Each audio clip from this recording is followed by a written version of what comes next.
Hello, my name is William, the Avid reader, and today I'm reviewing Worth Dying For, The Power and Politics of Flags, written by Tim Marshall in 2016.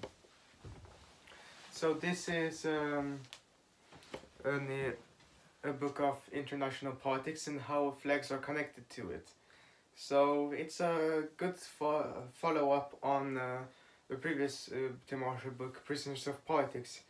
And there are a lot of interesting things in this book, including the history of flags, and then some mixed myths debunked of the flag, such as, for example, the 12 stars of the EU has nothing to do with the 12 first states. It has to do with no one really knows.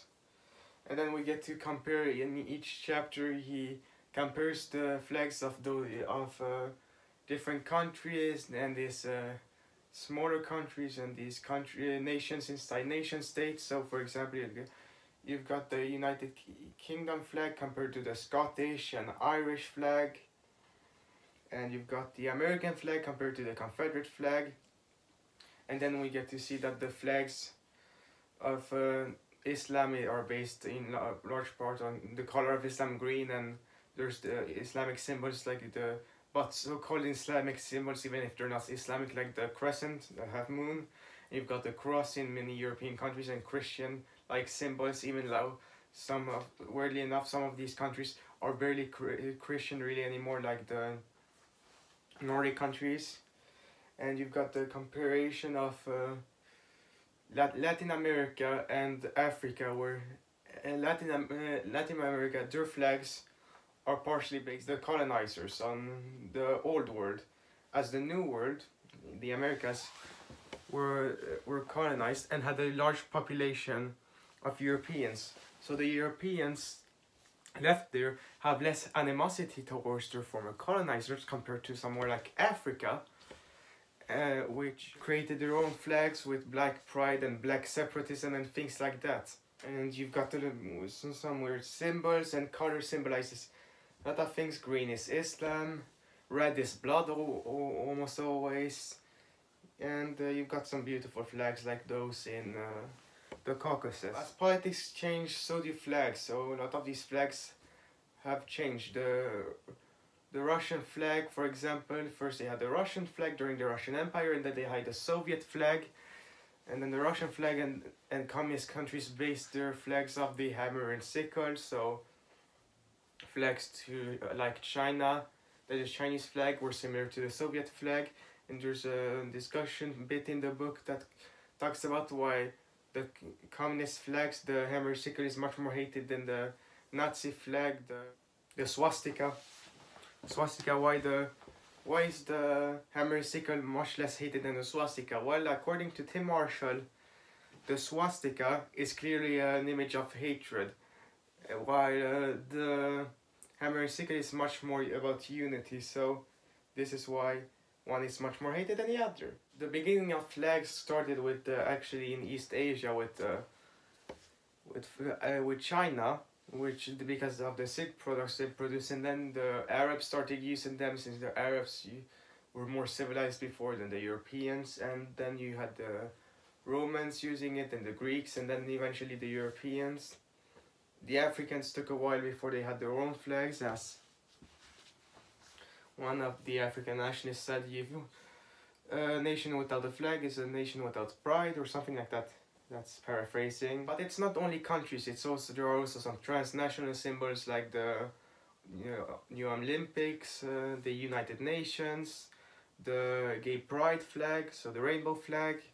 And you've also got these terrorist groups in these minorities, so you've got these flags of terror like the Daesh ISIS flag, the Boko Haram and the Hamas, and these Iranian-backed militias. And you can see also how you've got Islamic symbols, Arabian symbols in Iran, even if it's Persian instead of Arabian countries. And so a lot of flags are really similar. So the Arab flags all are similar to each other, and they're based on in history back. And you can see the Jordanian and Palestinian flags are almost identical, so are the Syrian and Iraqi flags. you get a lot of flag history and description of the flags, and then you got in this book pictures of different flags. And the things that we discuss, first you have the stars and stripes discussed, and along with the Confederate flag. Then you've got the Union Jack discussed along with the Irish and Scottish flags and in the Welsh flag. Then you've got Cross and Crusade, so that's European flags and how it relates to the European Union. Then you've got the colors of Arabia and how they are always quite similar, even if they are quite new countries. And the countries in Africa and Arabia are of course quite arbitrary, so you've got movements like Pan-Arabianism and Pan-Africanism. And Latin America used to be much more, used to be united, and it has split into smaller and smaller countries.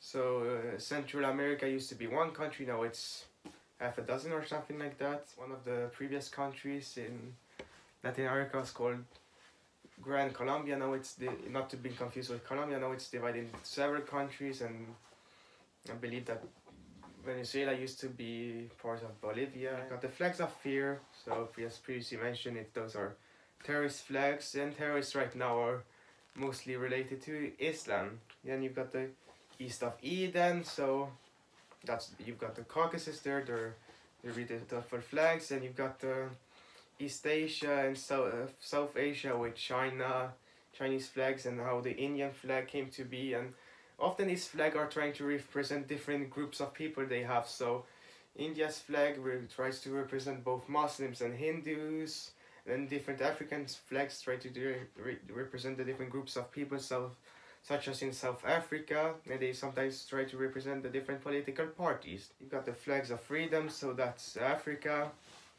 And they are all share very common colors. So the original black flag was red, black, and green, and now they tend to use the colors red, black, and yellow, some format of that.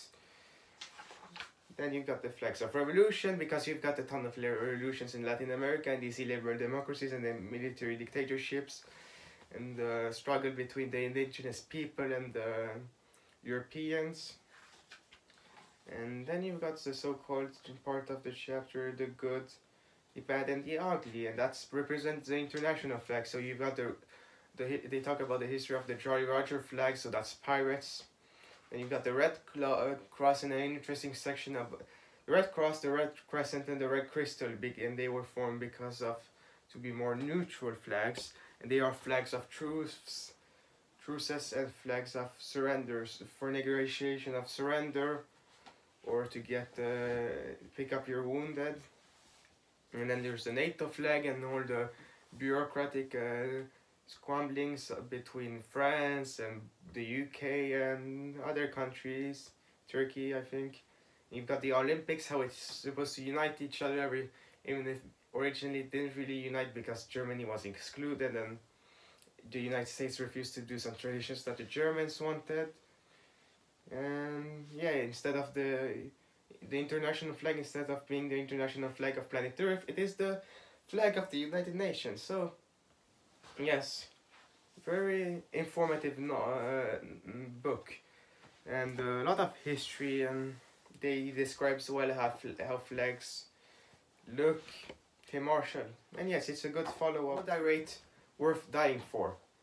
I would rate it probably an 8 out of 10. So the original Tim Marshall book, which I actually reviewed in Swedish, Prisoners of Geography or Geografin Smaktat, I rated that too 8 out of 10, but this is slightly less good, but it's a very good follow-up. I mean, it's less useful to read, sure, that's true, in the same way that the book that I read of Theories of International Politics and Zombies is less useful to read, but it's still a good book. It's a damn good read.